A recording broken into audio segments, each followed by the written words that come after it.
U.S. state just 20 minutes from North Korea's nukes is preparing for attack. 1A. U.S. state has revealed how it is preparing for a North Korean nuclear attack, amid fears missiles will take just 20 minutes to reach the coast. Emergency planners in Alaska have warned it will not attempt evacuations if a warhead is fired. Jeremy Zidek, from the state's disaster planning team, will urge locals to find shelter rather than risk being caught in the open. He also urged families to have an emergency stash of food and water, flashlights and radios, and medical supplies including the anti-radiation pill Prussian blue, medication that lessens the radiological impacts on your body. Tensions have escalated on the Korean peninsula after a series of missile tests in the Hermit Kingdom. Tubby tyrant Kim Jong-un has since threatened a nuclear holocaust, and there are fears the regime will soon have a missile capable of reaching the U.S. mainland.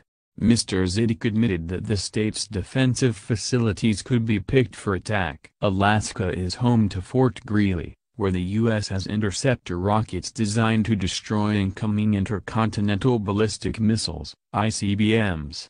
The state also has missile defenses at the Pacific Spaceport Complex as well as radar warning systems at Clear Air Force Station. Mr. Zidek said, "We have the missile defense system here. We have missiles and radars in a number of different locations. Perhaps there would be some type of attack on those military facilities to try to hinder our ability to react to any missile launches." He also warned that Alaska no longer retains bomb shelters and there would be no new measures to deal specifically with the nuclear threat. He said, "There could be evacuation notices put in place, but are we going to be able to get that amount of lead time to instruct people to actually evacuate an area?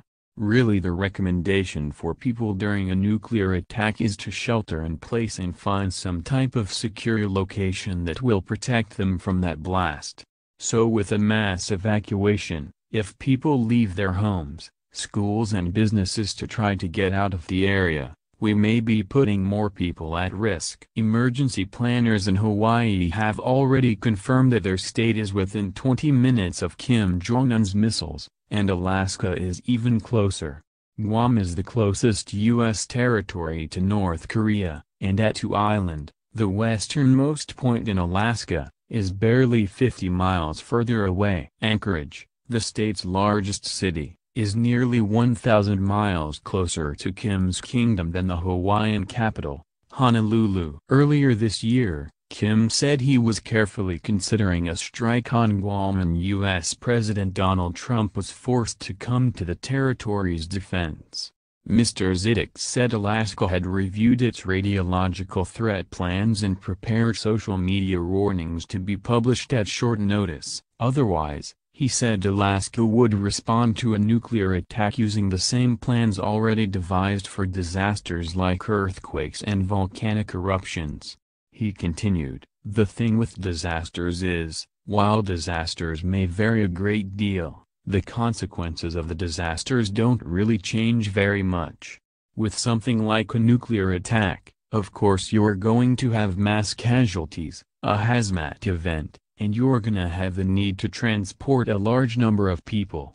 When we look at these problems, the consequences of the attack, they may be the same as if we had another large earthquake or we have a massive chemical spill." He added, "On a state level, when we look at our all-hazards plan, we say to ourselves we are preparing for the consequences of any type of disaster. And that's exactly what we want our residents here in Alaska to do. Prepare for the consequences of any type of disaster."